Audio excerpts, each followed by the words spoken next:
Saya ambil ini ya Mas Oh ya iya, dari ya mungkin terima kasih untuk teman-teman dari Komisi Energi, kemudian juga tadi sebelumnya ada dari Climate Change.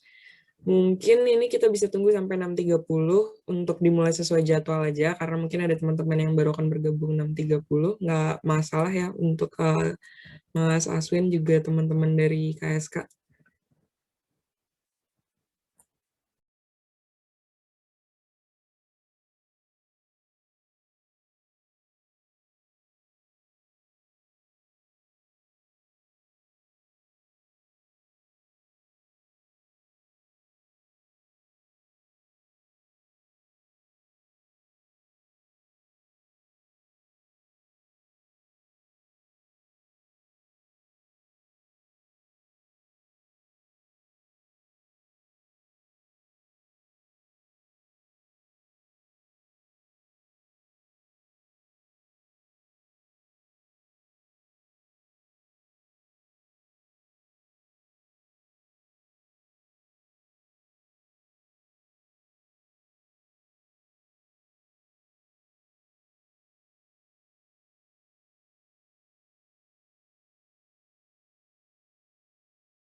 Komisi Lingkungan Hidup dan Sumber Daya Air. Silakan Mbak Mila, boleh dipimpin untuk jalannya Policy Talk hari ini. Terima kasih. Oke, selamat pagi semuanya. Perkenalkan, saya Madi Urmila Lia Sinta Sunaya, bisa dipanggil Mila, founder dari organisasi non-profit di Indonesia yaitu Bumi Badis. Hari ini saya akan menemani teman-teman semua sebagai moderator di acara Policy Talk PPI Dunia terkait penyempurnaan Policy Brief yang kali ini akan dibawakan oleh teman-teman Komisi Lingkungan Hidup dan Sumber Daya Air di Dirlika PPI Dunia. Jadi awal mulanya adalah dari Peraturan Pemerintah Nomor 22 Tahun 2021 tentang penyelenggaraan perlindungan dan pengelolaan lingkungan hidup, dan salah satu isinya membahas persoalan sisa pembakaran batu bara dari industri PLTU yang biasa dikenal dengan faba. Dan faba ini tidak lagi dikelompokkan sebagai limbah bahan berbahaya beracun B3. Peraturan baru ini mengkategorikan faba sebagai limbah bahan non-B3 terdaftar yang izin pemanfaatannya tidak lagi diatur secara khusus. Maka dari pernyataan tersebut diterbitkannya Policy Brief ini yang berjudul Penanganan Limbah Padat Pembakaran Batu Bara, Fly Ash atau Bottom Ash, atau yang bisa disebut dengan faba dari industri listrik tenaga uap. Nah, sebelum memulai acara, saya ingin mengucapkan banyak terima kasih kepada para teman-teman dan hadirin yang sudah menghadiri Policy Talk di hari ini. Terima kasih teman-teman, antusiasme kalian sangat luar biasa. Nah, sebelum kita lanjut ya ke sesi pembacaan Policy Brief maupun diskusi, saya mau membacakan dulu teknis sesi diskusi bersama kita di hari ini. Yang pertama, teman-teman boleh ya nanti mencoba memberikan virtual reaction biar seru dan juga sebagai bentuk apresiasi ke panelis maupun paper presenter di hari ini. Nah, saat sesi diskusi nanti akan didahului dengan pembacaan policy brief, lalu pandangan dari panelis sebagai expert, dan dilanjutkan dalam sesi diskusi bersama. Nah, nanti akan ada diskusi internal terlebih dahulu ya, teman-teman, dari Komisi Lingkungan Hidup dan Sumber Daya Air dengan panelis dan presenter, lalu dilanjutkan dengan diskusi publik. Nah, peserta dapat menggunakan fitur raise hand yang ada di Zoom ini, dan moderator akan menunjuk salah satu penanya, lalu memberikan kesempatan pada peserta yang bertanya untuk menyalakan mikrofon dan on kamera jika berkenan, agar dapat menyampaikan pertanyaan secara langsung dan berdiskusi dengan panelis. Teknis tersebut berlaku untuk semua peserta di hari ini. Oke, nah sekarang bisa nih kita mulai ya. Saatnya kita berkenalan dulu dengan paper presenter kita di hari ini, yaitu Kak Febriana Pirade. Beliau sekaligus sebagai Ketua Komisi Lingkungan Hidup dan Sumber Daya Air. Dan saat ini Kak Yana menjalankan graduate thesis di ISI Delft melalui beasiswa Erasmus Mundus Joint Master Degree Program sebagai bagian dari studi S2-nya bidang Environmental Technology dan Engineering. Oke, kita panggil Kak Yana ya sebagai paper presenter Policy Brief kita di hari ini. Halo Kak Yana. Halo, ya terima kasih Mila untuk perkenalannya. Oke, sip. Sekarang kita lanjut untuk berkenalan dengan panelis kita di hari ini, yaitu Kak Gugi Yogaswara, atau biasa dipanggil dengan Kak Gugi. Saat ini Kak Gugi sedang menjalankan studi Master Degree di Kyoto University pada program Global Environmental Studies di bidang Environmental Management, sekaligus menjadi data dan sistem analis di Scooters. Kak Gugi sudah sering berkecimpung dalam dunia auditing dan engineering dalam waktu yang cukup lama.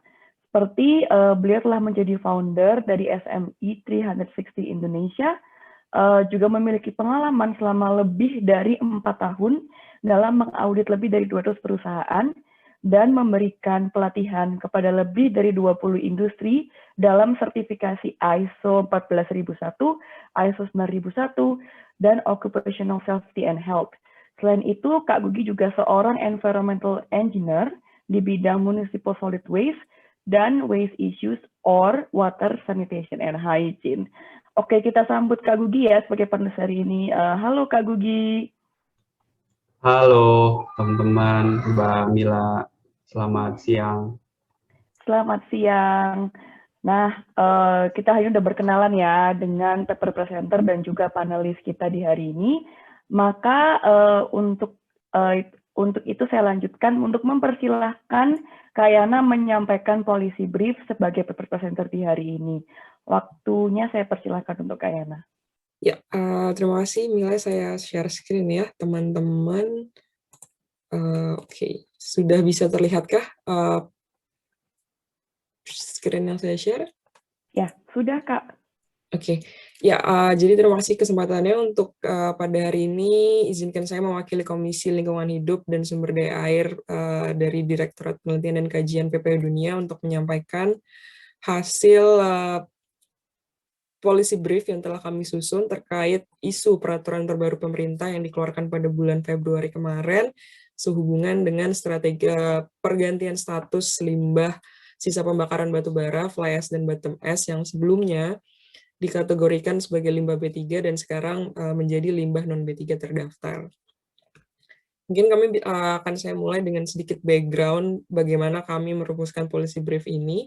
Jadi berdasarkan PP nomor 22 tahun 2021 yang sudah saya sebutkan sebelumnya, limbah faba yang dihasilkan dari teknologi pembakaran dengan teknologi minimal circulating fluidized bed atau yang biasa disebut dengan CFB, tidak lagi dikategorikan sebagai limbah B3 seperti yang sebelumnya dimuat pada Peraturan Pemerintah Nomor 101 Tahun 2014. Dengan pertimbangan bahwa limbah fly ash bottom ash atau limbah abu halus yang dihasilkan dari sisa pembakaran batu bara yang menggunakan teknologi ini, teknologi non-stoker boiler, tidak ditemukan karakteristik B3 dari 19 hasil uji sampel industri pembangkitan listrik tenaga uap di Indonesia, di mana hasil uji tersebut tidak ditemukan karakteristik mudah menyala, mudah meledak, reaktif, kemudian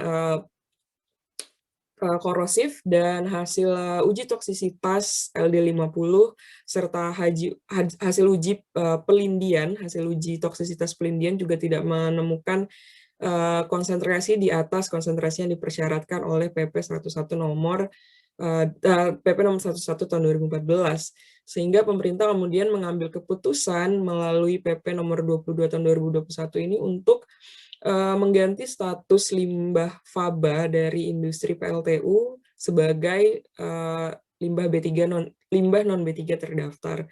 Dan yang perlu saya tekankan adalah mungkin yang sedikit tidak disampaikan di masyarakat yang dari informasi yang berkembang selama 1 bulan terakhir adalah ada limbah faba yang masih dikategorikan sebagai limbah B3. Jadi saat ini ada 2 tipe limbah faba, satu sebagai limbah non B3 terdaftar yang dihasilkan dengan teknologi pembakaran minimal CFB seperti yang saya sebutkan sebelumnya, dan satunya lagi adalah limbah faba yang masih terdaftar sebagai limbah B3.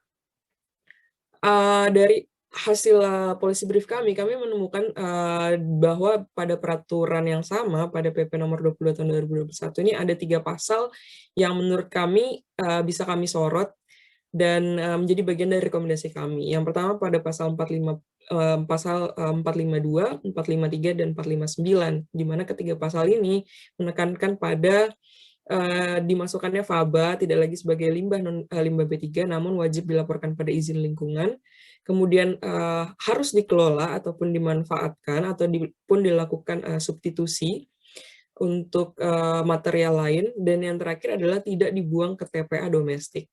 Sehingga ini hal yang menurut saya kami rasa ini sangat penting, tidak dibuang ke TPA domestik, karena kalau kita bisa melihat di figure di sebelah kiri ini adalah tonase timbulan tren produksi ash dari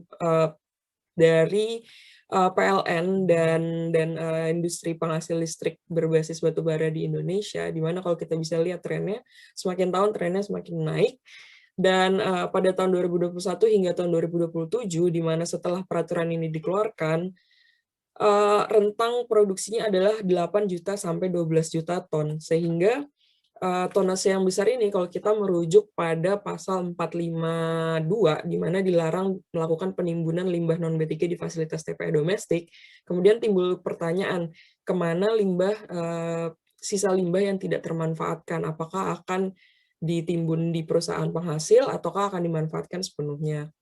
Nah, inilah yang menjadi dasar rekomendasi kami nanti bahwa pentingnya pengelolaan terintegrasi. Kami melihat bahwa peraturan yang sudah dikeluarkan ini adalah langkah pertama dari begitu panjangnya proses pemanfaatan limbah faba nantinya, karena salah satu dari beberapa argumen yang dimiliki oleh pemerintah dan juga asosiasi pengusaha bahwa pemanfaatan limbah faba ini akan menghasilkan nilai ekonomi yang lebih tinggi dibanding membuang faba sebagai limbah B3 yang tidak bisa dimanfaatkan secara luas. Jadi butuhnya izin khusus dari Kementerian Lingkungan Hidup dan Kehutanan untuk memanfaatkan faba. Nah, mungkin hal yang bisa kami soroti lain adalah kesiapan instrumen pelengkap, bahwa dari peraturan ini ada beberapa hal yang masih harus dilengkapi untuk menjadikan peraturan ini benar-benar memenuhi pemanfaatannya dan tidak memberikan dampak negatif terhadap lingkungan, karena seperti yang kita tahu, mungkin kalau untuk teman-teman yang belum familiar, faba sendiri ada dua hal yang disoroti terkait kenapa faba sempat dikategorikan sebagai limbah B3. Yang pertama adalah adanya kemungkinan jejak-jejak logam berat pada sampel faba, dan yang kedua adalah karakteristik faba sebagai debu halus berukuran di bawah 10 mikron itu berbahaya untuk bisa menimbulkan penyakit pernafasan apabila tidak diangkut dan ditangani dengan baik. Kemudian juga hal lain yang patut disoroti dari pemanfaatan faba ini adalah data yang diperoleh dari tahun 2017, persebaran hasil uji kualitas beton yang dihasilkan dengan penambahan faba sebagai bahan aditifnya, bahwa tidak semua PLTU di Indonesia memiliki faba yang dapat menghasilkan beton dengan kualitas yang baik. Beberapa PLTU memiliki kualitas rata-rata dan ada salah satu PLTU yang memiliki menghasilkan kualitas beton yang di bawah standar. Nah, jadi ini bagi kami adalah sesuatu hal yang harus lebih jauh lagi tentu saja dirumuskan setelah timbulnya kebijakan ini. Kemudian salah satu argumen lain dari pemerintah adalah bahwa negara-negara maju dan berkembang di Asia sudah mengelompokkan faba sebagai limbah non-B3 sejak lama. Dan yang bisa kami soroti adalah kesiapan dari negara-negara ini sendiri cukup berbeda ya. Salah satu contoh yang pemanfaatan fabanya sudah sangat baik dan bisa dijadikan contoh adalah Swiss. Di Swiss sendiri, selain mereka memanfaatkan faba itu sendiri, mereka mempunyai mass flow inventory atau data karakteristik terkait limbah faba yang mereka hasilkan. Karena di Swiss sendiri berbeda mungkin dengan Indonesia yang saat ini masih mengarah ke pemanfaatan faba sebagai bahan aditif dalam hasil produk konstruksi seperti beton, kemudian juga batako atau campuran semen Portland. Swiss sendiri sudah mulai melakukan upcycling berupa recovery dari major element yang terdapat di faba itu sendiri. Sehingga contohnya adalah zinc, aluminium, dan kemudian besi. Mereka mencoba merecovery itu dari limbah faba, sehingga mereka mempunyai data yang sangat lengkap dan sangat baik terkait karakteristik dari limbah faba yang mereka hasilkan. Kemudian di figur sebelah kanan ini adalah perbandingan produksi limbah faba dan pemanfaatan faba di negara-negara yang sudah terlebih dahulu mengelompokkan faba sebagai limbah non-B3. Mungkin yang bisa kita lihat sebagai contoh adalah bahwa beberapa negara maju seperti Australia, Kanada, Cina, bahkan mungkin United States of America memiliki persentase pemanfaatan di bawah 50%, dalam arti negara-negara baru tersebut juga masih mengalami kesulitan dalam memanfaatkan keseluruhan faba yang mereka hasilkan. Dan seperti figur yang sebelumnya saya sampaikan, bahwa dalam rentang waktu 2021 sampai 2027 setelah peraturan ini dikeluarkan, potensi produksi faba sendiri itu berkisar antara 8 sampai 12 juta ton. Jadi kalau misalnya dilihat dari figur ini, Australia misalnya menghasilkan 12 juta ton, dan kemudian negara seperti Amerika menghasilkan lebih besar, lebih dari 100 ton setiap tahunnya, dan kedua negara ini mempunyai persentase pemanfaatan di bawah 50%. Dan mungkin negara yang bisa menjadi contoh adalah Jepang, dan kemudian negara-negara di Eropa, dari 15 negara di Uni Eropa, yang sudah berhasil memanfaatkan faba di atas 80%. Jadi kami melihat bahwa pentingnya dalam peraturan ini juga dalam peraturan turunannya nanti adanya standar berapa persen pemanfaatan faba, dan standar tersebut akan selalu diupdate seperti itu kalau hasil dari policy brief kami, sehingga timbul beberapa rekomendasi yang menurut kami bisa dilakukan oleh pemerintah, dalam hal ini Kementerian Lingkungan Hidup di Direktorat Limbah Padat dan Limbah B3. Yang pertama adalah perlunya peraturan penjelas atau juklak-juknis terkait teknis penanganan faba sebagai limbah non B3 terdaftar, di mana dalam konsep pengelolaan limbah padat itu sendiri ada yang namanya pengumpulan ketika limbah itu dihasilkan oleh perusahaan penghasil, kemudian pengangkutan ketika limbah itu diangkut dari perusahaan penghasil menuju ke tempat pembuangan ataupun ke tempat pemanfaatan. Dan ini adalah yang kalau menurut update yang saya ketahui, ini sedang dikerjakan oleh pemerintah dan seharusnya pada bulan April kemarin sudah selesai dan dipublikasikan.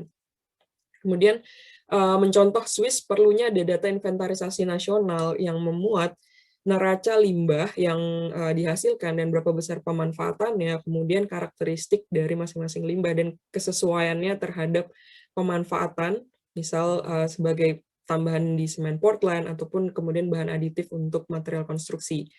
Dan hal-hal lain yang perlu dijadikan instrumen pelengkap adalah diantaranya infrastruktur pembuangan limbah faba itu sendiri, karena berdasarkan peraturan PP nomor 22 tahun 2021 bahwa limbah faba ini tidak boleh ditimbun di TPA domestik, sehingga timbul pertanyaan kemana limbah faba ini nantinya akan berakhir ketika dia tidak bisa dimanfaatkan atau perusahaan penghasil tidak mampu memanfaatkan 100%.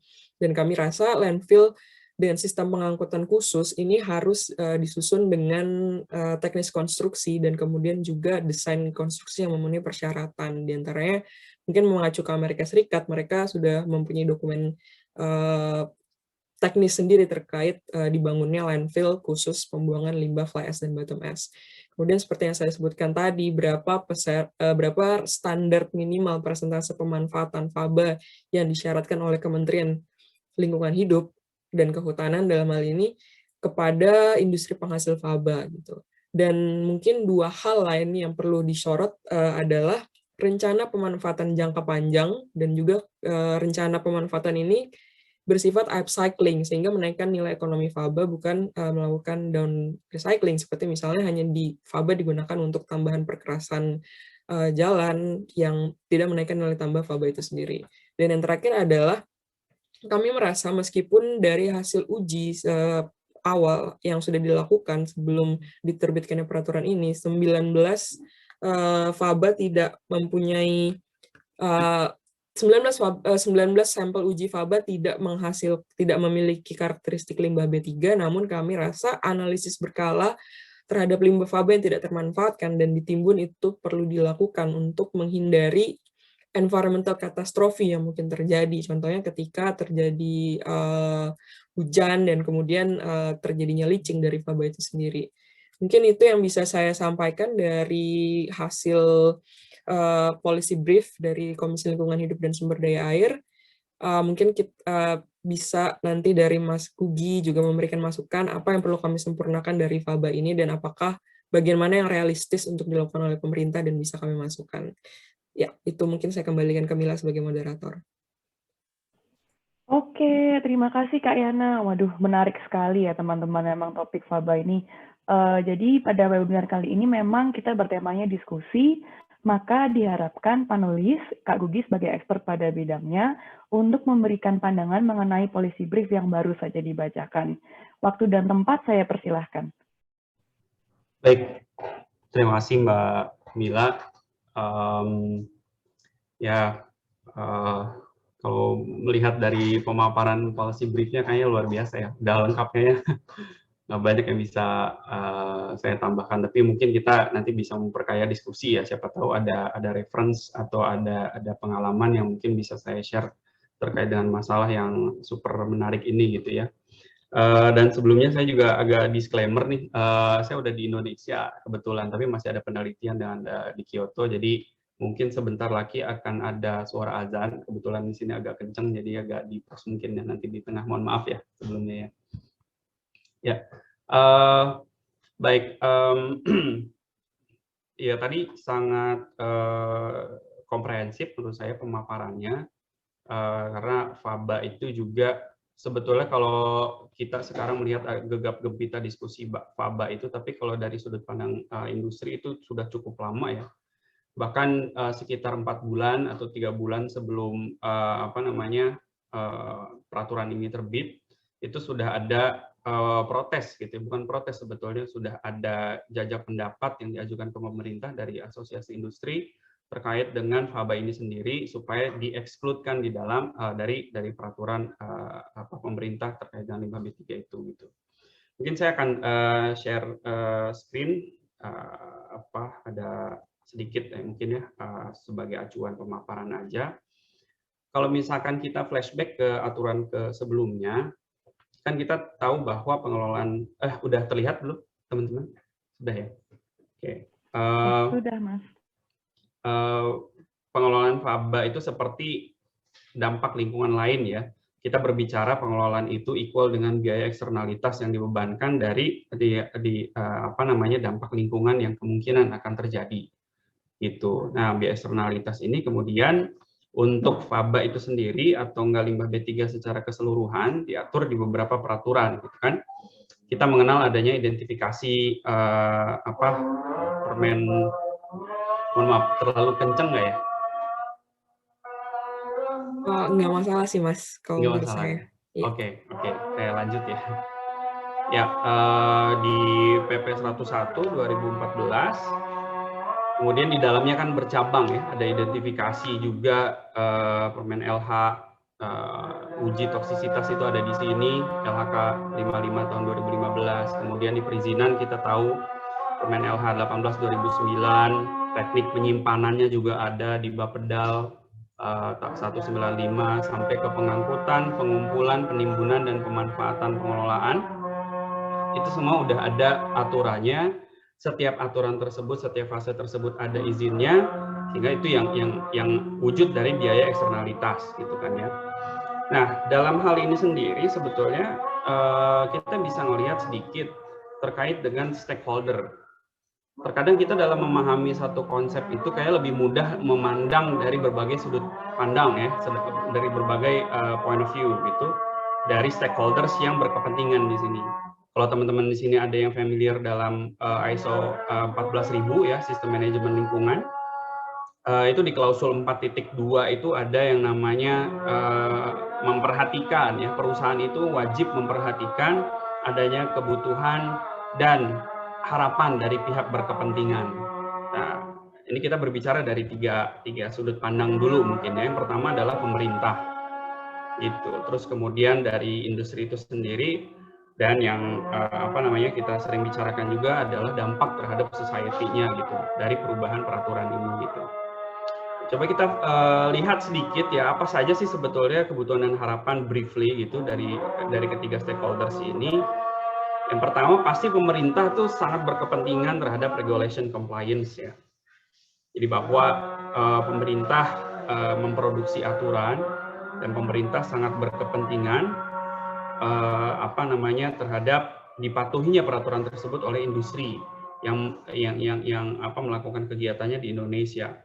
Terus kemudian pemerintah juga berkepentingan terhadap pajak atau PAD dalam hal ini pendapatan asli daerah ya, untuk industri yang dilakukan di daerah gitu. Terus kemudian pastinya dampak lingkungan karena pemerintah melalui Kementerian LHK itu berkepentingan untuk mengelola dampak lingkungan. Itu kurang lebihnya, mungkin nanti teman-teman bisa tambahkan ya kebutuhan dan harapannya pemerintah. Terus kemudian dari industri itu sendiri pasti mereka punya kepentingan yang sama terkait dengan regulation compliance gitu ya. Karena ini juga terkait dengan proyeknya mereka sendiri gitu. Terkadang kita bisa trace apakah perusahaan itu comply atau tidak yang akan berpengaruh terhadap proses tender suatu perusahaan seperti itu ya. Itu sangat berpengaruh gitu. Dan industri itu juga membutuhkan adanya kepastian hukum gitu. Dalam hal ini dalam proses pengurusan izin gitu. Bayangkan teman-teman semua di izin itu banyak banget ya industri. Apalagi industri kalau dengan sekelas PLTU dalam hal ini high risk gitu ya, high risk industri, izin itu luar biasa. Kita baru berbicara izin lingkungan hidup di Faba, kita belum berbicara tentang izin lingkungan hidup di area yang lain, gitu. Dari izin lingkungan STEK gitu ya, Cerobong, izin lingkungan pengelolaan limbah B3, air, IPAL dan lain-lain. Belum lagi izin K3 dan segala macam. Ini adalah proses kepastian hukum. Dan biaya dalam menaati itu juga ada kan, biaya dalam proses pengelolaan lingkungan hidup itu sendiri. Maka industri juga butuh kepastian. Dan yang terakhir itu adalah acknowledgement. Kalau teman-teman tahu familiar dengan proper ya mungkin ya, itu kan program pemeringkatan untuk kinerja lingkungan hidup dari kementerian. Itu kan ada emas, way down sampai hitam ya, emas, hijau, biru, merah sama hitam. Itu acknowledgement itu perlu, bahkan jika ada perusahaan yang propernya itu hitam atau merah, itu bisa sampai tidak dimudahkan untuk proses pinjaman ke bank gitu ya. Maka industri itu sebetulnya sangat berkepentingan terhadap compliance ini gitu. Terus apalagi society ya, kita udah tahu society bahwa mereka pasti concern terhadap dampak lingkungan ya, kesehatan dan other benefits kayak kesempatan bekerja atau peningkatan ekonomi. Nanti ada beberapa kasus khusus yang sebetulnya menarik kalau ada satu panelis yang sebelumnya ya gitu ya yang ada gitu nanti yang awal direncanakan. Ada beberapa kasus yang mungkin bisa saya share. Nah, setelah tadi brief sedikit gitu, kita jadi punya pandangan bahwa semua itu berkepentingan gitu kan ya. Semua itu berkepentingan terhadap isu ini. Tapi berkepentingannya itu apakah itu menjadi alasan perubahan peraturan itu kan yang ingin menjadi kita concern gitu. Dan kemudian ke future-nya itu apakah kebutuhan dan harapan tersebut itu tetap bisa terpenuhi atau tidak gitu kan, yang jadi kita khawatirkan gitu framework-nya. Nah, kalau kita bicara lingkungan biasanya ya selalu ada background dan selalu ada future ya. Kalau kita ngomongin background atau ke belakang ya, latar belakang, biasanya ada proses dalam lingkungan itu audit ya, audit lingkungan. Jadi kita mengaudit apa yang sudah dilakukan, apakah sesuai atau tidak dengan kriteria, dengan aturan gitu kan ya. Baru kita bisa menyimpulkan apakah perlu ada improvement atau perlu ada resolusi lain, katakanlah perubahan peraturan atau segala macam. Untuk future ini biasanya orang-orang AMDAL nih, orang-orang AMDAL. Orang-orang yang menganalisis potensi dampak, maka ada forecasting ya, ada modeling di situ. Apakah nanti biasanya kalau teman-teman teknik itu tadi saya Mbak Yana itu kan dari environmental engineering ya. Kita juga dulu belajar terkait dengan STEK itu dari PLTU katakanlah, itu harusnya tingginya berapa dengan alurnya flue gas dengan kecepatan berapa. Itu ada gitu kan ya. Nah, itu dianalisis di potensi dampaknya. Nah, jadi pertanyaannya kalau misalnya kita masuk ke background katakanlah, coba kita atur audit gitu ya. Coba kita kayak sosokan audit ya. Audit background. Apakah ada kebutuhan dan harapan yang violated sebelumnya gitu kan ya, sehingga aturan ini perlu diubah gitu. Kadang kan ada orang yang nggak ada angin, nggak ada hujan, langsung melihat, wah Faba yang tadinya limbah B3 jadi nggak B3 lagi. Jadi seolah-olah yang tidak tadi awalnya berbahaya jadi dianggap tidak bahaya. Apakah seperti itu gitu kan ya? Coba kita lihat ini, misalkan dari pemerintah ya. Nah, dari pemerintah apakah ada yang violated? Saya pernah melihat ada aturan, waktu itu saya audit ya di berbagai daerah gitu. Tadi sudah disebutkan, mungkin kira-kira 200 perusahaan saya pernah audit dari seluruh Indonesia, dari Aceh sampai ke Papua sampai ke Merauke.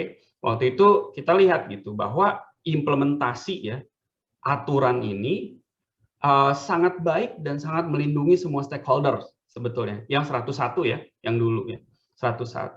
Karena dia concern terhadap dampak lingkungan.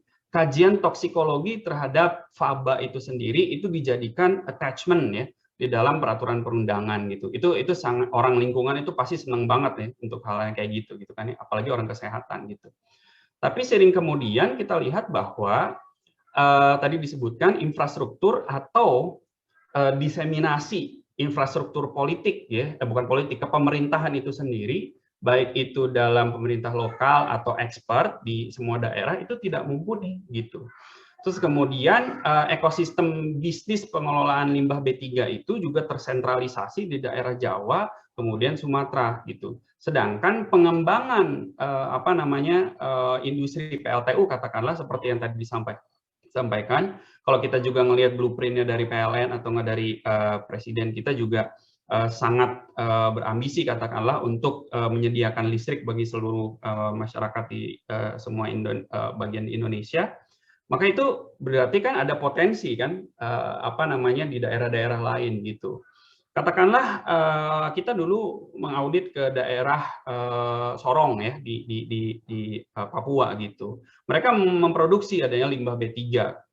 Nah, tapi yang terdekat itu adalah Makassar areanya untuk pool limbah B3 yang akan diolah nanti ke Surabaya yang terdekat. Bayangkan teman-teman, itu shippingnya harus ke sana gitu. Sedangkan kita di aturan itu, di aturan PP 101 dulu, itu ada minimal ya produksi limbah. Minimalnya itu adalah jika, kalau tidak salah, kalau salah mohon dikoreksi ya. Jika ada produksi limbah B3 itu 90 kilo lebih ya, lebih dari 90 kilo dalam satu bulan, satu jenis, maka itu diwajibkan diolah limbah B3 ke pihak ketiga dan tidak boleh disimpan lebih dari 90 hari gitu. Dan mungkin aturannya berbeda kalau untuk faba karena kan produksinya juga berbeda, tempat penyimpanannya juga berbeda, izin penyimpanannya juga berbeda. Maka itu bayangkan kos yang harus dikeluarkan untuk shipping limbah B3 dari Indonesia Timur sampai ke pengelolaannya. Jadi kita melihat bahwa adanya disparitas ya sumber daya yang ada di Indonesia. Karena kalau kita berbicara Indonesia kan archipelago ya, banyak gitu tuh. Terus kemudian saya juga berpengalaman dulu sempat nanganin audit lingkungan ya dari pemerintah di salah satu BUMN kita di pengelola produksi semen. Mereka itu mengolah ya limbah faba ini. Itu pemerintah sangat berterima kasih karena membantu pemerintah dalam mengelola limbah faba ini. Artinya sebetulnya ada gap antara kebutuhan dan harapan pemerintah terhadap pengelolaan faba itu sendiri. Kita bisa notice itu gitu ya. Nah, terus kemudian di industri ya otomatis seperti yang tadi saya sampaikan juga ada yang somehow mungkin bukan violated ya, lebih kepada terbebani ya dengan biaya eksternalitas yang cukup besar gitu. Karena apalagi perizinan yang rumit untuk melakukan pengelolaan. Bayangkan ada satu daerah untuk izin TPS lingkungan hidup itu, TPS limbah B3, itu secara aturan di dalam PP 101 itu diatur bahwa default-nya itu izin berlaku 5 tahun. Tapi di daerah lain itu bisa 2 tahun, itu suka-suka pemerintah daerahnya aja. Jadi di sini juga industri terbebani karena tidak adanya kepastian hukum dan ekosistem pengelolaan limbah B3 itu juga belum cukup mumpuni gitu untuk bisa somehow diandalkan ya. Dan society itu sendiri.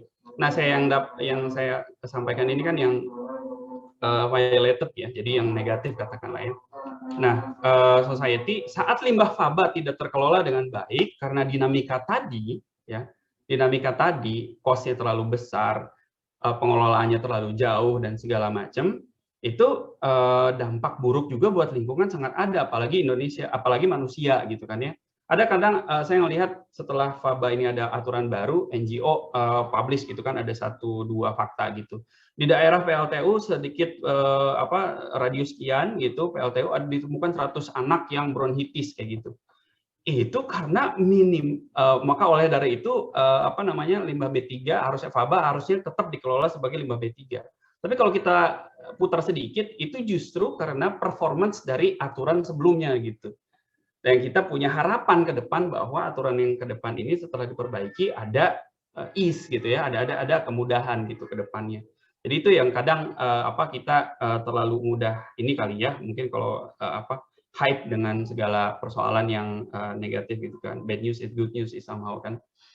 Terus kita juga lihat di sini kalau ini data dari BUMN ya, kita melihat faba itu ada yang disimpan di TPS sekian persen ya, TPS. Terus kemudian dimanfaatkan internal banyak 0%-nya, terus kemudian diangkut di pihak ketiga gitu, sekian persen masih ada gap ya, dan di landfill. Nah, kalau berbicara landfill ini juga bisa lebih panjang lagi. Kalau teman-teman semua cari ya, coba googling standar landfill pengumpulan ya, atau penimbunan faba itu tuh ada apa enggak aturannya, coba deh teman-teman cari. Saya belum nemu sampai sekarang soalnya. Kalau ketemu mungkin bisa tag saya gitu kan ya. Nah, itu juga jadi hal yang cukup panjang lagi. Nah, kalau sekarang dibalik nih, yang tadi kan background ke depan, ternyata banyak juga yang violated gitu dengan existing regulation kayak gitu. Coba kita concern ke depan, karena ini nih yang pink ini kan, maksudnya yang future ini yang menjadi kekhawatiran orang. Nanti gimana gitu kan ya. Coba apakah ya masih ada kemungkinan bahwa semua kebutuhan dan harapan itu violated atau enggak? Tentu ya, dari sudut pandang pemerintah katakanlah gini. Jika ada industri yang serta-merta careless dengan seolah-olah faba ini tidak dianggap sebagai limbah B3 lagi, kayak tadi disampaikan Mbak Yana, bahwa ya berarti kan kayak seolah-olah ini tidak ada aturan khusus untuk perizinan, kita bisa olah apa aja gitu kan, buat semen gampang kayak gitu kan ya, tanpa ada aturan dan segala macamnya kayak gitu. Itu yang menjadi kekhawatiran kita. Maka tadi regulasinya itu masukannya itu tepat sekali ya menurut saya, bahwa kita harus memperketat dari teknis pengelolaannya nanti ke depan gitu. Tapi jika kita berbicara lingkungan, sebetulnya faba ini adalah bentuk ya, kalau bentuk limbah ya.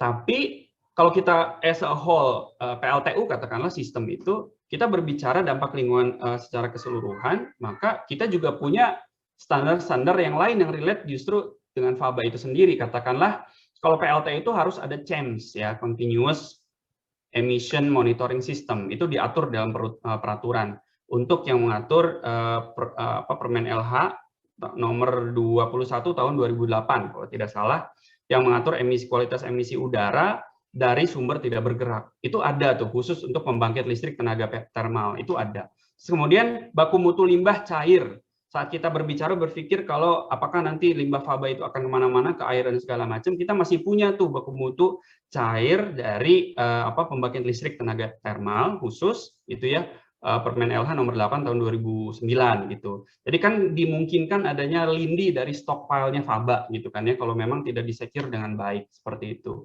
Terus kita juga ada standar udara ambient, ada PM2,5, ada PM10 di sana, yang somehow itu juga menjadi indikator apakah stack kita itu di PLTU itu berperan dengan baik atau enggak. Sehingga kalau kita tadi ngomong terkait dengan ini ya, ada orang yang bronkitis di sekitar PLTU, ya otomatis itu menjadi salah satu indikator kan, apakah performance pengelolaan kita itu dalam stack, dalam apa, itu sudah sesuai. Jadi faba ini, pemanfaatan faba jadi limbah B3 itu bukan solve problem root cause gitu ya, atau apapun itu ya, bukan hanya single root cause gitu dari permasalahan toksik lingkungan hidup. Dari industri, apakah ada kebutuhan yang mungkin violated? Tentu ya. Saat industri lain tidak terstimulus untuk menjadi pemanfaat faba yang tadi teknis dan segala macamnya diatur oleh pemerintah yang kita harapkan sama-sama gitu.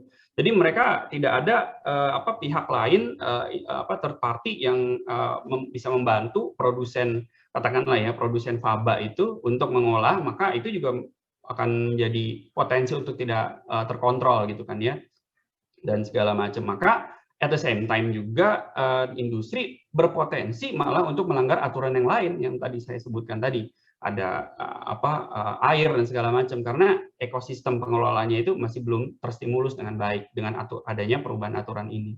Dan society pasti ya sebetulnya, tapi kalau bisa kita lihat harusnya kita tidak ada hal yang berubah dalam society. Artinya kita tentu mengkhawatirkan dampak faba itu. Kalau kita melihat tadi kata Mbak Yana menyampaikan setelah dikaji lebih dalam bahwa tidak semua faba itu tidak jadi LB3 terdaftar gitu ya. Ada yang masih LB3 kayak gitu karena ada karakteristiknya. Kita melihat juga ada karakteristik batu baranya juga, kalori berapa dia gitu kan dan segala macam. Jadi tetap ada. Artinya dengan tidak dimasukkannya di list limbah B3, menurut saya di faba itu tidak menghilangkan dampak toksisitas dari faba itu sendiri, menurut saya. Karena itu tetap menjadi harusnya perhatian. Dan kalau kita berbicara statistik juga kayaknya orang yang ahli statistik akan mempertanyakan ini 9 sampel ini dari mana keterwakilannya gitu kan. Orang statistik akan berbicara metode apa nih, Slovin atau apa gitu, ada di daerah mana, itu sumber batu baranya dari mana awalnya, macam-macam gitu kan. Itu menjadi pertanyaan kemudian. Jadi tetap ya dari background kita melihat ada yang violated sehingga adanya pembaruan peraturan, tapi ke depan juga banyak yang kemungkinan akan violated sehingga kita juga harus benar-benar kawal gitu. Jadi menurut saya diskusi yang kita lakukan ini kalau bisa terstruktur masukannya nanti jadi publish itu keren banget ya. Dan FYI saya juga sempat ikut dulu program PPI Dunia dibantu Mas Radit ini juga sama Mbak Penny kebetulan ya. Beliau juga dari Jepang, itu kita studi persis banget di Februari tahun ini kita menulis tentang dampak faba gitu ya dan dimasukkan di dalam buku. Jadi kalau sedikit kesimpulannya bahwa ya kita tidak melihat faba tidak termasuk dalam daftar itu gugur segala bahaya akut dan kronisnya ya. Terus kemudian aturan ini harus dibarengi dengan akselerasi ekosistem bisnis pengelolaan faba yang baik dalam arti mumpuni secara kualitas dan diseminasinya juga proporsional ya. Kita bisa melihat itu ada di negara bagian timur di Indonesia Timur dan segala macamnya gitu. Kemudian masih banyak aturan lain yang mengikat dan mencegah terjadinya faba dari pembangkit listrik yang tadi saya sebutkan, maka itu juga kita harus kejar tuh di situ karena kita bisa melihat indikator kesuksesan pengelolaan faba itu juga dari aturan yang lain dan dampak toksik dari faba selalu menjadi parameter yang harus selalu diukur. Tapi ini terakhir fun fact-nya itu sebetulnya saya melihat faba ini menjadi satu image dari munculnya PP 22 tahun 2021 ini ya. Sebetulnya kalau saya lihat ternyata PP 22 ini mencabut beberapa peraturan ya yang sangat luar biasa kita sering dulu discuss gitu ya. 27 2012 tentang AMDAL segala macam. Mungkin next time-nya harusnya kita bisa diskusi tentang hal ini dengan peraturan yang sama. Baik, mungkin gitu ya dari saya. Mudah-mudahan bisa ada tambahan sedikit. Terima kasih. Oke, terima kasih Kak Gugi. Waduh, ini menarik banget ya.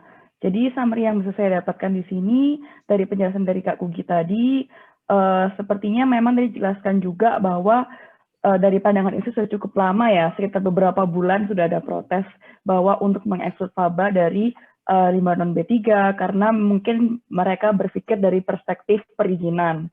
Karena kan susah kalau perizinan dari limbah B3, kalau limbah non B3 otomatis pemanfaatannya lebih mudah dalam tanda kutip. Lalu tadi juga dibahas tentang dari stakeholder, industri, pemerintah maupun society, di mana dari pemerintah sendiri memang yang membuat regulation compliance-nya dan juga tax dan juga pasti otomatis harus memikirkan dampak lingkungan.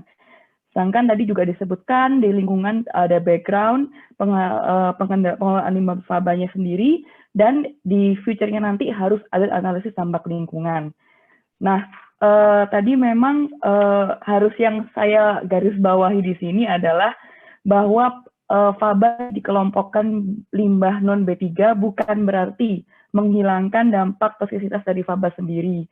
Jadi itu menarik ya, karena menurut saya pribadi, faba sendiri ini sayangnya saat penggantian menjadi adanya terbitnya peraturan baru, tidak adanya mungkin edukasi untuk ke masyarakat, karena apalagi sekarang banyaknya media yang beredar, dan orang-orang jadi pada males baca, jadi hanya tahu terbitan peraturan baru, tapi kayak nggak membaca sendiri, hanya langsung lihat dari media, dan akhirnya malah menspiral ke pendapat-pendapat lain. Jadi saya ada satu poin nih yang mau saya tanyakan ke Mas Gugi. Apakah selama ini kan yang kita tahu pemanfaatan faba itu biasanya memang diberikan ke industri semen untuk ya digunakan produksi kembali. Kira-kira apakah itu kayak menyelesaikan masalah ya Mas Gugi ya? Karena setahu saya sejauh ini biasanya pemanfaatan hanya sekian persen dan sisanya kembali lagi masuk ke landfill. Dan itu menjadi masalah yang lebih besar lagi. Iya, ya ini menarik ya. Sebetulnya gini, yang menjadi unik itu adalah pemanfaatan. Kita kalau berbicara tentang destinasi pemanfaatan, ya, baik itu di dalam jalan atau nggak di dalam bahan bangunan dan segala macam, yang menjadi persoalan itu kan mereka semua itu punya standar ya, punya standar untuk operasional, punya standar untuk kualitas dan segala macamnya, kayak gitu. Nah, yang jadi unik itu adalah tidak semua proyek itu, katakanlah konstruksi atau enggak yang tadi pemanfaatan itu mengakomodasi standar yang bisa menerima fly ash, bottom ash itu sebagai ini pengganti. Sepertinya tadi Mbak Yana juga udah menyampaikan ya bahwa standar itu berbeda gitu tuh. Nah, terlebih dari itu bahwa kita kalau berbicara pemanfaatan, kita punya faba, katakanlah ya. Faba itu punya nilai ekonomis gitu, punya nilai ekonomis yang akan berguna kalau kita manfaatkan ke sektor lain. Tapi sektor lain itu juga punya perhitungan ekonomis, punya perhitungan legalitas.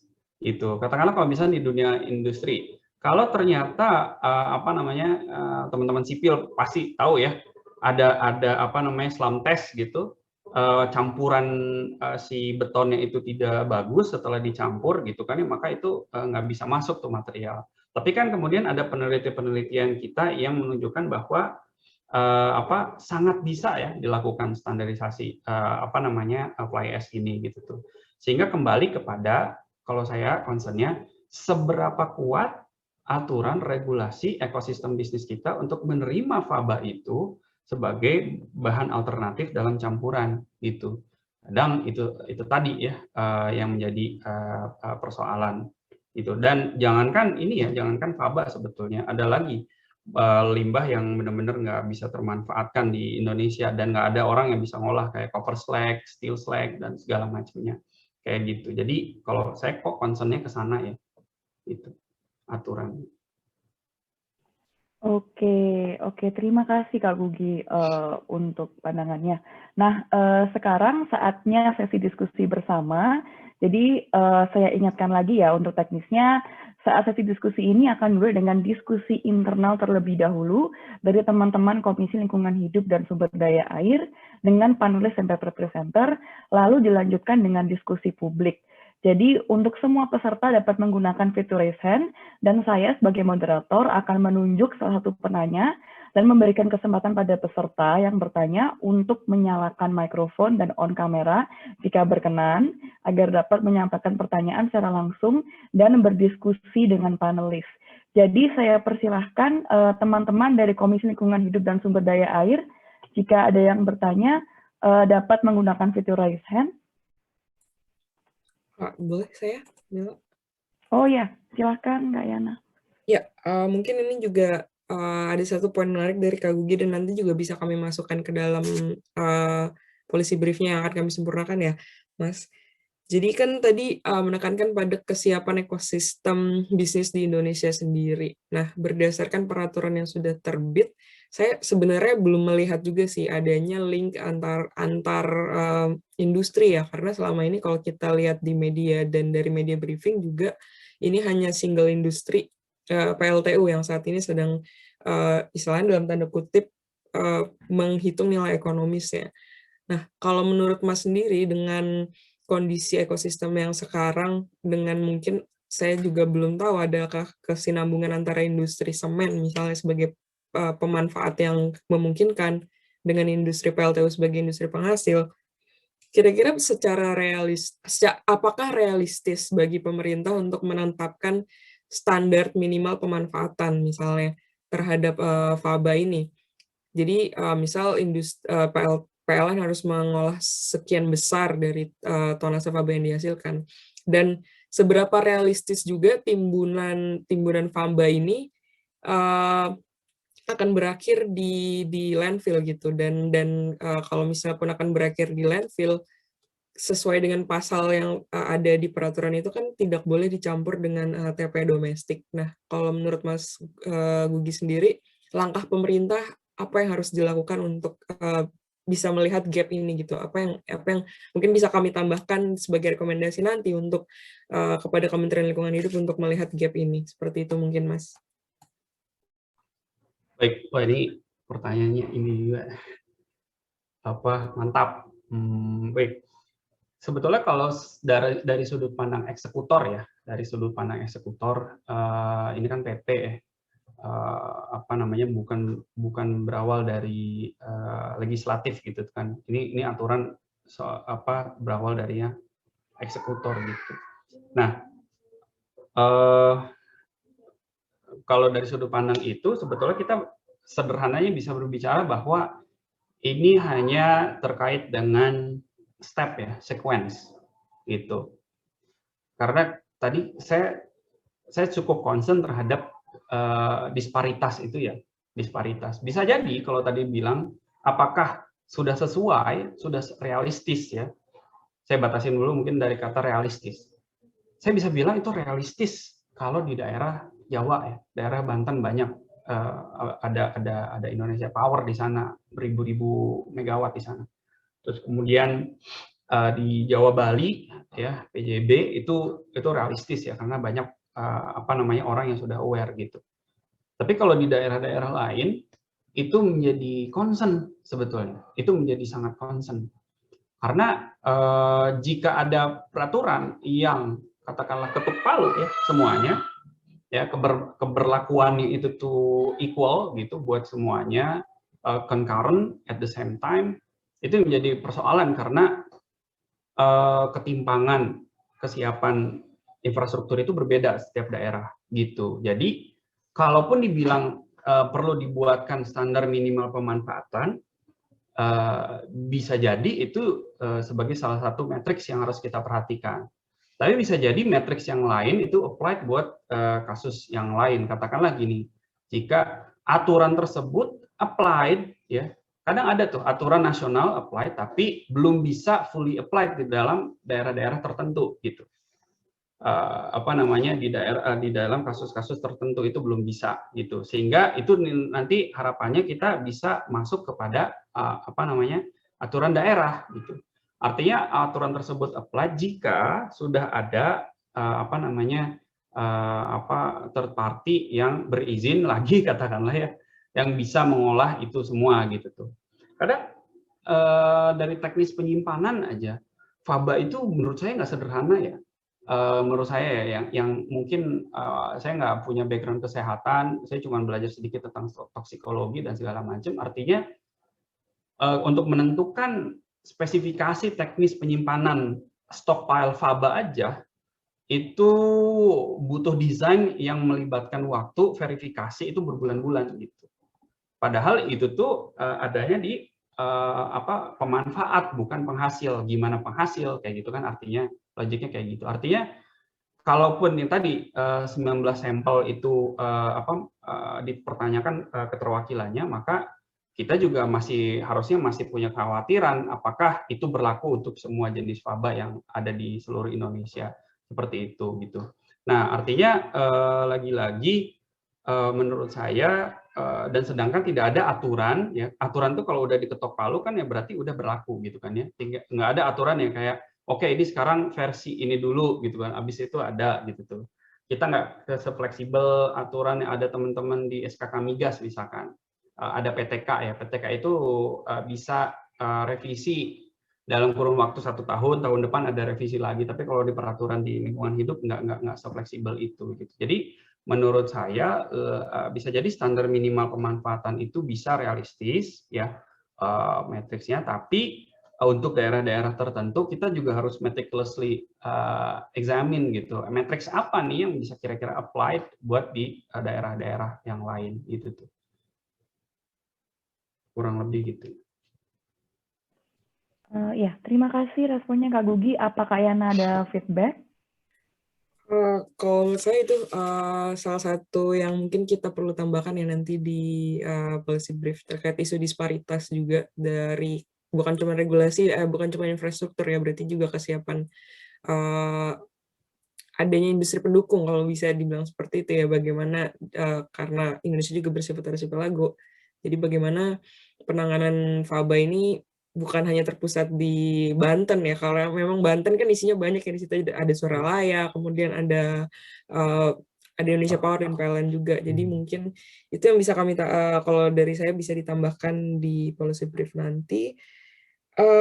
Mungkin ada dari teman-teman Komisi Lingkungan Hidup lain yang ada concern yang ingin didiskusikan terkait policy brief yang sudah disusun.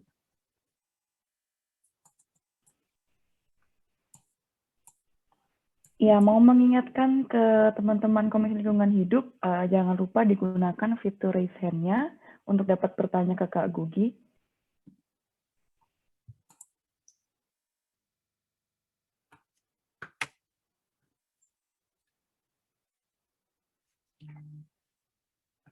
Mungkin kalau nggak ada, mungkin, oh ya itu ada Bara.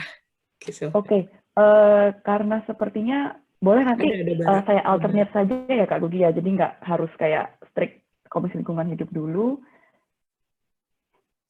Mungkin itu ada Bara, Mila. Kelihatankah di screen-nya Mila? Kayaknya Mbak Mila agak nge-freeze ya. Iya, kayaknya agak nge-freeze ya itu, mungkin koneksinya. Halo. Halo, sorry ya, koneksinya memang aduh ada masalah. Oke, silakan Kak Bara Mariandra. Wah, lagi winter nih. Terima kasih kesempatannya. Perkenalkan, saya Bara dari Komisi Lingkungan Hidup dan Sumber Daya Air. Saya ingin bertanya ke Kak Gugi nih, masalah yang tadi violated di antara shareholder, terutama yang tadi di masalah society yang membahas masalah ketika orang-orang di masyarakat itu takut akan perubahan faba dari limbah B3 ini menjadi limbah non B3 dikarenakan yang masalah bronkitis tadi. Yang terus Kak Gugi sempat bilang bahwa sebenarnya permasalahannya adalah karena ada aturan sebelumnya yang membuat terjadinya permasalahan bronkitis ini terjadi. Nah, sebenarnya apakah dengan adanya peraturan faba yang baru ini bisa mengalviate violation yang terjadi di aturan sebelumnya atau tidak? Dan sebenarnya aturan yang terviolate itu sendiri itu apa sebenarnya yang menjadikan faba ini yang walaupun sebenarnya awalnya sudah B3 tapi pengelolaannya itu tetap bermasalah sehingga menimbulkan dampak di masyarakat itu sendiri. Terima kasih. Ya. Oke, jadi apa yang aturan sebelumnya tidak mumpuni katakanlah ya untuk mengatur itu semua sehingga itu violated buat society gitu ya.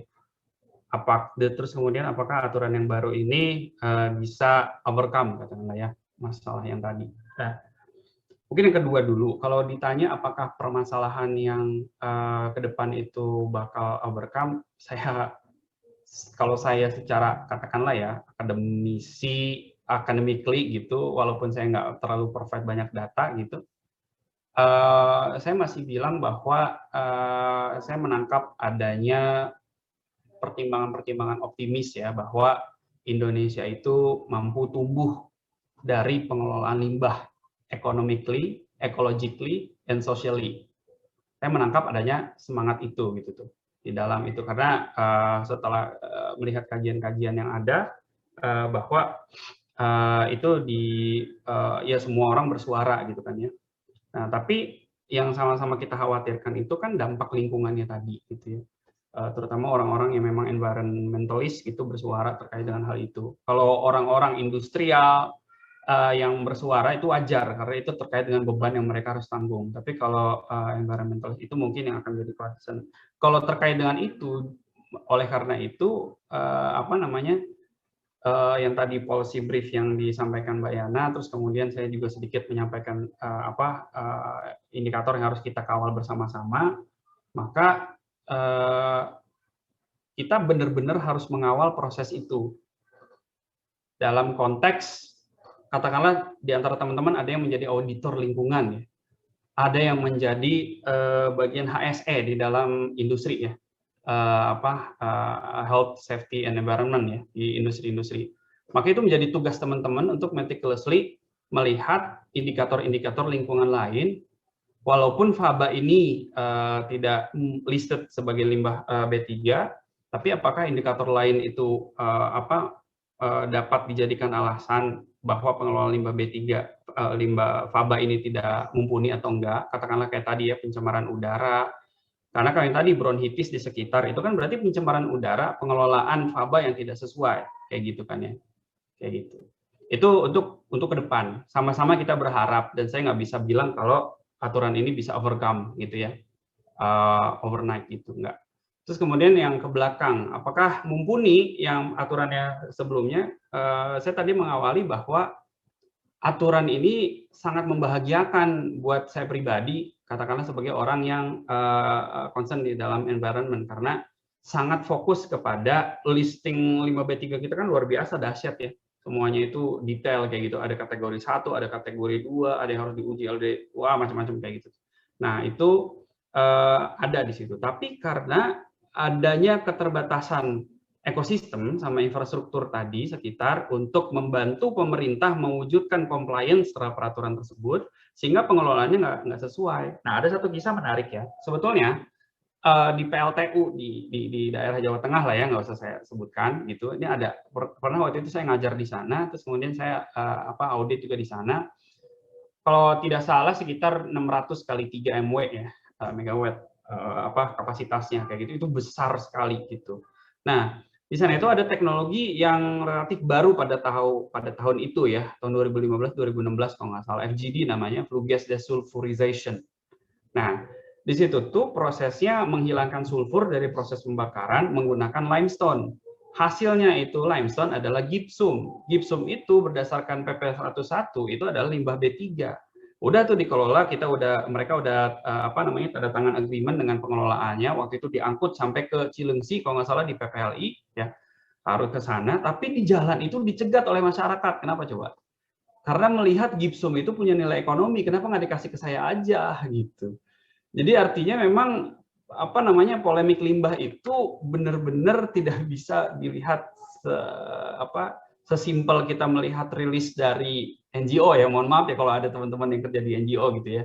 Jadi kita berusaha melihat secara holistik apa motifnya, apakah peraturannya sudah mumpuni atau enggak, kurang lebih. Dan kalau nggak salah juga PLTU tersebut akhirnya sign, dan akhirnya gypsum tersebut dijadikan kategori by product berdasarkan hasil asesmen dari Kementerian Lingkungan Hidup. Gitu ya kurang lebih Mas Bara, mudah-mudahan panjang lebar tadi ada intinya. Ya, silakan Mas Bara, mungkin ada feedback.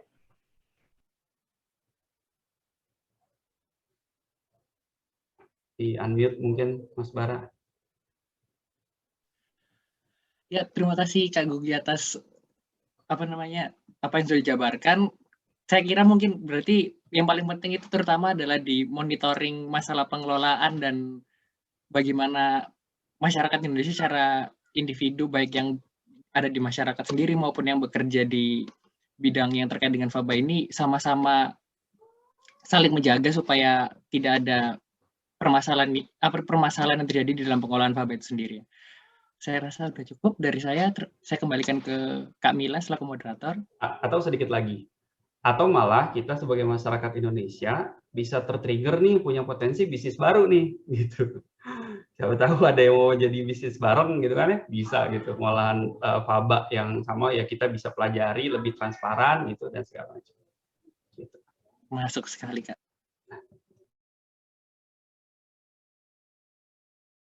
Ya. Mila, apa udah benar ininya koneksinya? Sudah bisa kembali? Iya, semoga dicoba. Oke, kita lanjutkan ya. Wah, ini ada 2 orang yang sudah raise hand nih. Bisa dengan Mbak Dania Dwi, silahkan. Jika berkenan dapat menyalakan mikrofon dan on cam dan menanyakan langsung pertanyaannya ke Mas Gugi.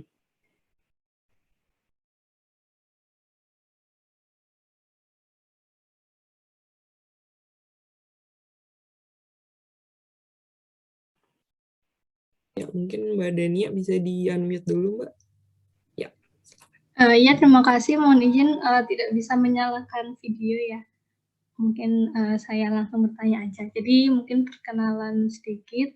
Selamat siang buat teman-teman semuanya. Perkenalkan, nama saya Dania Dwi. Mohon izin. Saya di sini dari eksternal, dari mungkin lulusan Teknik Lingkungan ITS, sekarang bekerja di Kementerian PUPR. Kemudian mungkin di sini mohon maaf tadi saya sebenarnya tidak mengikuti secara utuh dari awal pemaparan, tapi mungkin secara garis besar saya sudah sempat membaca dari policy brief yang ada.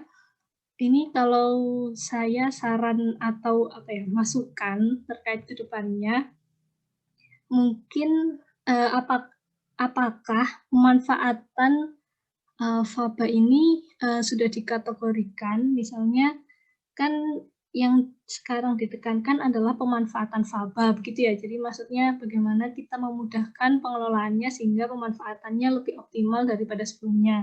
Apakah sudah dikategorikan, misalnya pemanfaatannya ini kan tadi memang cenderung ke semen, batako. Apakah juga bisa di struktur atau bahan yang lain gitu, misalnya adanya beton pracetak atau apa gitu, karena saya ini sekedar mungkin sedikit menginformasikan juga kalau di Kementerian PUPR itu di bawah Direktorat Jenderal Cipta Karya kan memang ada balai bahan dan struktur yang memang untuk mengetes seperti itu bahan-bahan yang biasanya digunakan untuk pengujian.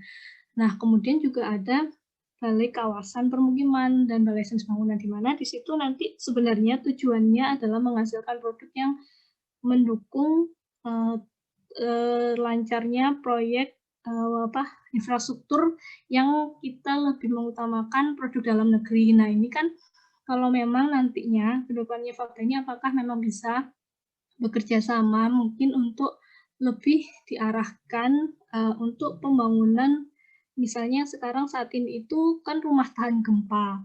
Nah, rumah tahan gempa itu kan ada beton pracetak yang dari PU sendiri sudah ada misalnya ketentuannya seperti apa. Apakah bisa ini nanti diarahkan misalnya bekerja sama dengan kan sebenarnya sudah bisa diproduksi oleh BUMN karya.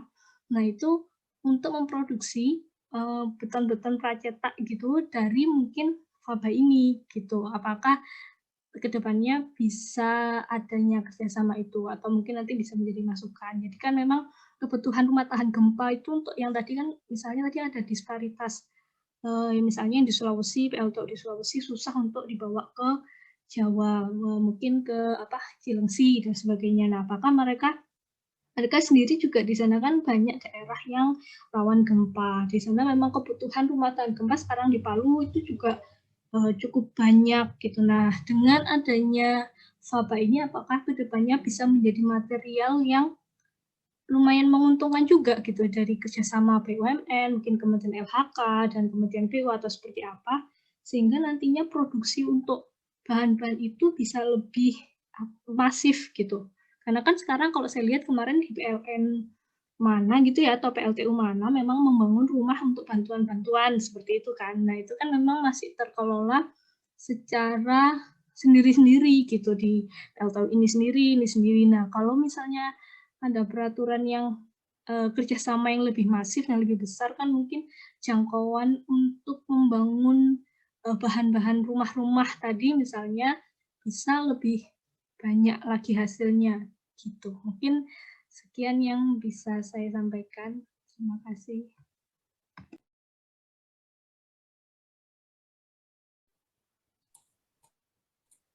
Mungkin dari Mas Gugi dulu ada yang mau disampaikan, nanti mungkin saya bisa sekaligus closing statement ya. Oh, saya sekaligus closing statement. Iya, mungkin iya, silahkan Mas. Oh, oke. Terima kasih Mbak Dania ya.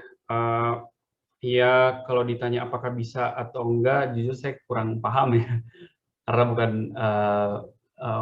belum terlalu terbayang juga kira-kira apa penyesuaian standar berarti mungkin ya dari SNI pracetak itu kan ada ya. SNI pracetak dengan apakah dia girder atau apalah kayak gitu kan, itu dia punya standarnya. Apakah standar tersebut mengakomodasi campuran bahan lain dari itu faba gitu kan, mungkin nanti mereka bisa juga menentukan fabanya karakteristiknya harus seperti apa gitu. Mungkin saya kira bisa ya, cuman kalau mekanismenya seperti apa detailnya saya kurang paham. Tapi yang menjadi menarik dari Mbak Dania ini adalah mungkin saya rekomendasi ke Mbak Yana di Komisi Lingkungan Hidup dan Sumber Daya Air dan PPI Dunia secara keseluruhan, bahwa nambahin satu lagi rekomendasinya adalah pemetaan stakeholders dan sub stakeholders kalau boleh dibilang untuk mendukung ekosistem pemanfaatan faba ini gitu tuh. Jadi setelah kita punya pemetaan stakeholder tersebut itu juga kan berarti kita bisa approach-nya yang mana gitu tuh, mana yang lebih strategi. Kalau dulu kita di ISO itu kan ada namanya power and interest grid analysis.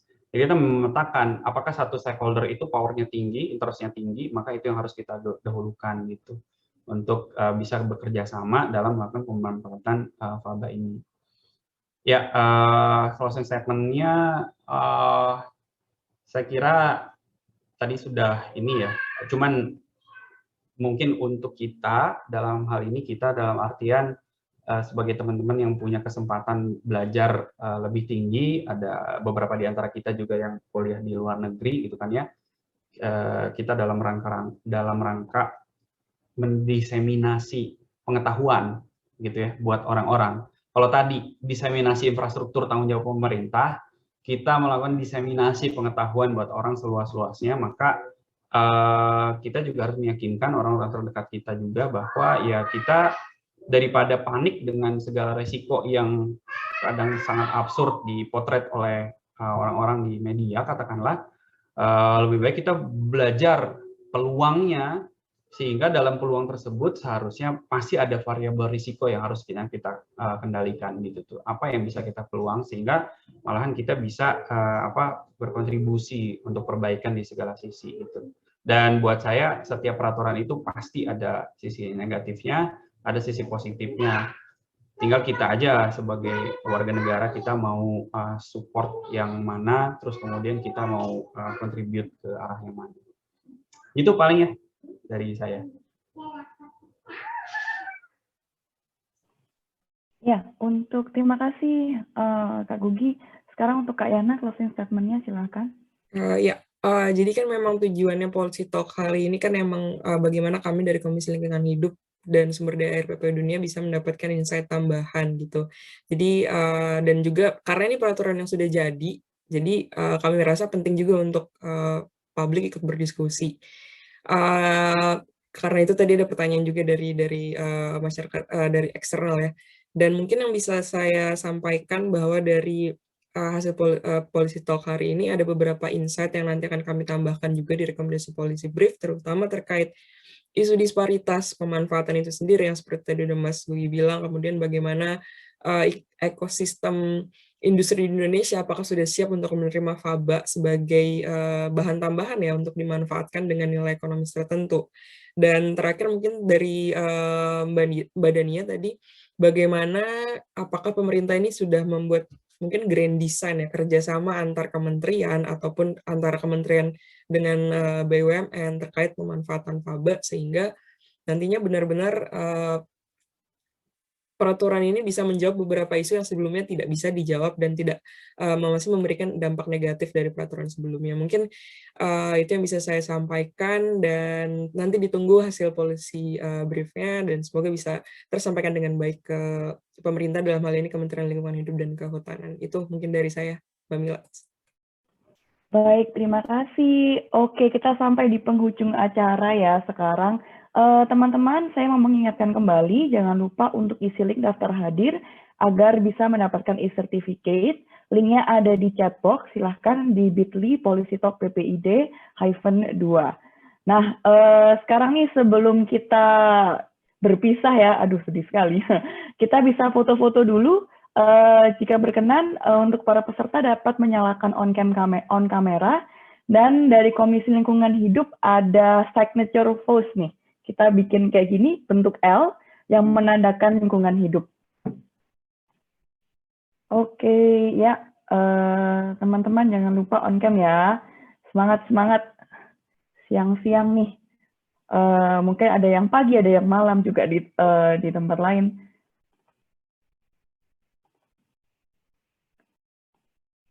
Oke, masih kami tunggu ya on kameranya. Mungkin bisa ini aja kali langsung ini ya, siapa? Oke. Dari Bara Baik. ya, yang bisa bantu screen capture. Oke, jangan lupa pose signature dari Komisi Lingkungan Hidup membentuk L. Saya hitung ya, 1, 2, 3.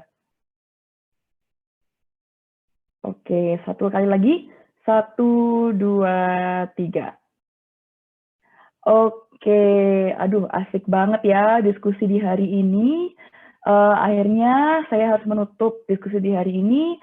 Saya mengucapkan banyak terima kasih terutama untuk Kak Gugi sebagai panelis di hari ini dan juga Kak Yana sebagai paper presenter, teman-teman Komisi Lingkungan Hidup dan Air, juga para hadirin diskusi hari ini.